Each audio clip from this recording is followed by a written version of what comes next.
Naku po, naku po. Ano naman nangyayari sa ating bayan? Ha?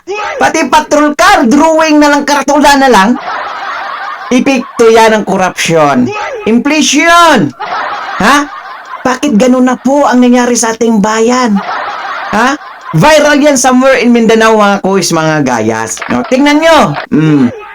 Yan po ang administrasyong Marcos. Palakpakan. Pati patrol car, ha? Drawing na lang, karatula na lang. Paano ngayon kung may hold-upan dyan o krimina nangyayari dyan? Hahabol ba yan, karatula na yan? Na patrol car na yan? Ha? Hindi po natin sinisisi yung kapulisyan. Sisihin dapat nito yung administrasyong Marcos. Bakit? Dahil sa korupsyon. Hindi na sila nakabili ng mga sasakyan, mga kuis, mga guys, na dapat pangunahing pangangailangan ng tao sa tuwing may kriminalidad na nangyayari sa ating bayan. O yan, kita nyo, it's more fun in the Philippines.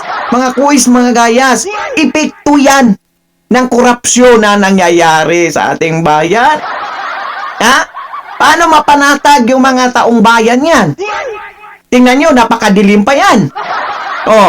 Front yan sa mga hold-upan, somewhere in Mindanao. Sa tingin nyo, yung patrol car na yan, makakatulong ba yan? Sa kriminalidad? Ha? Sa tingin nyo lang. Kahit bata, tanungin mo, 1 plus 1 equals 11 yan.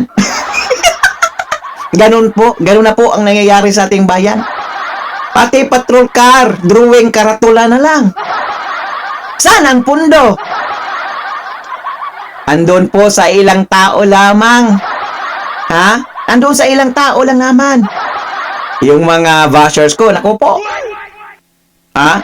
Bakit na tayo panay na lang batikos, criticize sa gobernong ito? Ha? Alam nyo ba yung inflation rate, mga kuis, mga gayas? Ha? Yung pagmamahal ng mga bilihin, gasolina, lahat-lahat. Epekto yan ng korupsyon. Epekto yan, mga kuis, mga gayas. Yung iba, hindi lang kasi naiintindihan kung bakit tayo ngaw dito sa gobyerno, criticize sa gobyerno, kasi naiintindihan po natin yung ekonomiya, mga kuis, mga gayas, sa pagtaas ng inflation rate sa ating bansa, mga kuis, mga gayas, na siyang pangunahing nakaka-epekto sa lahat ng bilihin sa merkado. Kahit sabihin mo natin, wala tayong business, hindi tayo nagbabayad ng taxes. Sa tuwing bibili po tayo, kahit hindi, may taxes po yan. May ambag po tayo sa gobyerno. Ngunit andun lang po sa ilang tao, binubulsa. Tayo yung kawawa. Tingnan nyo, pati patrol car, drawing na lang, karatula na lang. So, sinong matutuwa ngayon? Sa gobyernong ito? Hindi lang yung, buti kung tayo lang mga Filipino dito, nakakahiya yan sa ibang bansa dahil maraming mga dayuhan na pumupunta, bumibisita, mga turista dito sa Pilipinas. Kung makikita nila yan, pagtatawanan tayo, nga ipagkakalat yan pagdating sa kanilang mga bansa. Nakakahiya talaga ang Pilipinas sa administrasyong ito, mga kuis, mga gayas. Nakakahiya, mga kuis, mga gayas.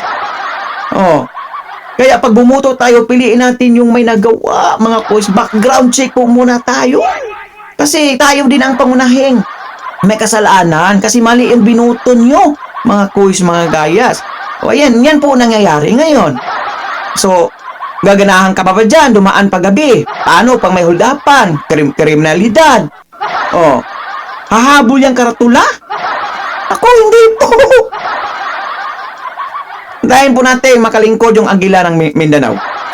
Yun lang tanging pag-asa natin, mga kuis. The best things we do, mga kuis, mga guys, this country. Please for like and shares and comments.